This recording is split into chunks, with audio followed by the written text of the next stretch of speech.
উঠেছ ঘুম থেকে? এটা কি? এটা কি বাবু?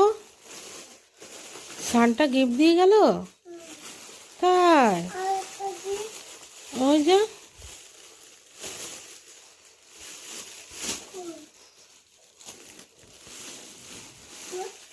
কি আরেকটা গিফট, এর মধ্যে সব আছে হয়তো, দেখো।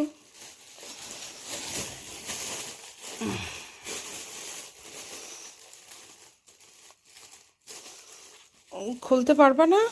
খোলো, এখান থেকে খোলো, ভালো করে খোলো। অনেক কিছু আছে।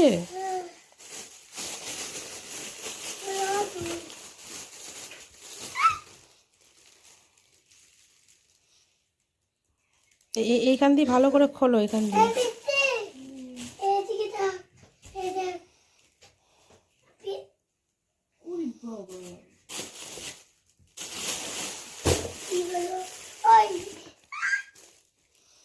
ভালো করে খোলো, এর মধ্যে আরো কি কি আছে দেখো।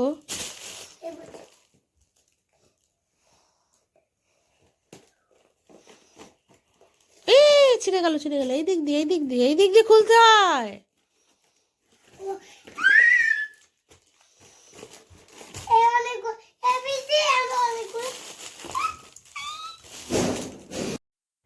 নমস্কার বন্ধুরা, আমার নতুন একটি ব্লগে আরও একবার তোমাদের অনেক অনেক স্বাগত জানাচ্ছি। তো সবাইকে শুভ বড়দিনের অনেক অনেক শুভেচ্ছা এবং মেরি ক্রিসমাস। তো আজকে সকালটা শুরু হলো বাবাইয়ের গিফটটা দিয়ে। ও আগের দিন প্রে করে শুয়েছিল যে ওর মানে এই জিনিসগুলো চাই। তো আমি সেই কথা মতো সেগুলো কিনে নিয়ে এসেছিলাম এবং ওর মাথার কাছে সকালবেলা রেখে দিয়েছিলাম। তাই জন্য ও সকালবেলা ঘুম থেকে উঠে এগুলো পেয়েও ভীষণ হ্যাপি। তো কি বলছে শুনে নিন। তুমি যে কি কি চেয়েছিলে সেগুলো পেয়েছো? তুমি সান্টার কাছে কি কি চেয়েছিলে সেগুলো পেয়েছো? তাই? তাই না? খেলনা আবার সামনের বছর দেবে, তাই না? তাহলে এ দেখো, এদিকে তাকাও। ওটা নিয়ে গেছে, নিয়ে এটা আরেকটা দিয়ে গেছে। এটা নিয়ে গেছে, যেটা তুমি এখানে রেখেছিলে ওটা নিয়ে গেছে, নিয়ে এটা আরেকটা দিয়ে গেছে, বুঝলে? এটা আরেকটার।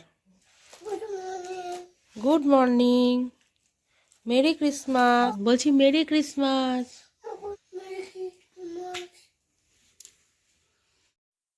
তো চলো, চলে এলাম রান্নাঘরে। সকাল সকাল সবাইকে চা করে দিয়ে দিয়েছি, সবাই খেয়ে নিয়েছে। এবার লাস্টে আমার পালা। তো আজকে বড়দিন, একটু কেক না খেলে কি হয়?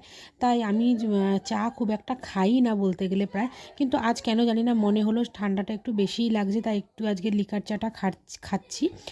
আর এই যে তার সঙ্গে একটু কেক খেয়ে নিচ্ছি। আর এরপরে ব্রেকফাস্ট সেরে নেবো, আর তারপরে কিছু কাজ আছে সেগুলোও করব। তো চলো, এটা খাওয়ার পর একটু রেস্ট নিয়েছি। তারপরে আজকে মশলাদার ম্যাগি ট্যাগি কিছু বানাইনি, আজকে নর্মাল ম্যাগি বানিয়ে সে ব্রেকফাস্টে আমি করে নিচ্ছি। আর সবাইকেও টুকটাক দিয়ে দিয়েছি। তো চলো এগুলো খেয়ে নিই, ব্রেকফাস্টটা সেরে নিই, তারপরে গিয়ে আজকে তোমাদের একটা রেসিপি দেখাবো। সেটা হচ্ছে মোরব্বা, পাকা চাল কুমড়োর মোরব্বা কীভাবে বানাতে হয়। তো চলো সেটা দেখাই। তো এই যে আমি একটা বড় পাকা চাল কুমড়ো নিয়ে নিয়েছি, আর এটাকে ডুমো ডুমো করে কেটে নিয়েছি, বীজগুলো ফেলে দিয়েছি। ফেলে এটাকে লবণ আর হলুদ দিয়ে দুদিন ধরে সিদ্ধ করছি, ঠিক আছে। আর এদিকে হচ্ছে নারকেল কুড়িয়ে নিয়েছি, আর লাগছে হচ্ছে দুধ। দুধ বেশ খানিকটা দিলে ভালো লাগে নারকেল দুধ দিয়ে খেতে। আর এবার নারকেলটাকে আমি পেস্ট করে নেব। পেস্ট করে সব কিছু এর মধ্যে দিয়ে আমি জাল দেব ভালো করে।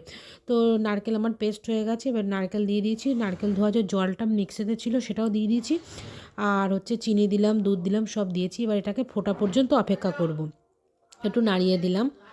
তো এই যে এইবার হচ্ছে এটাকে ফোটা পর্যন্ত অপেক্ষা করব। তো দেখো আমার ফুটে গেছে এই রকম। তবে এখনই খেতে ভালো লাগবে না, আরও 2-3 দিন গেলে ফোটাতে ফোটাতে ভালো লাগবে। তো চলো, এদিকে আমি ঘরটা ক্রিসমাসের দিনে একটু সাজিয়ে নিয়েছি, ছোট্ট একটা ক্রিসমাস ট্রি আর একটু কেক। আজকে 25শে ডিসেম্বর, তো সেই জন্য আমরা বিকালবেলা বড়দিনের মেলায় চলে যাচ্ছি, রেডি হয়ে গেছি, চার্চে মেলায় যাব। তো চলো, হ্যাঁ, কী করছি না করছি অবশ্যই তোমাদের দেখাবো। তো ব্লগটা দেখতে থাকো আর ব্লগের সাথে থাকো।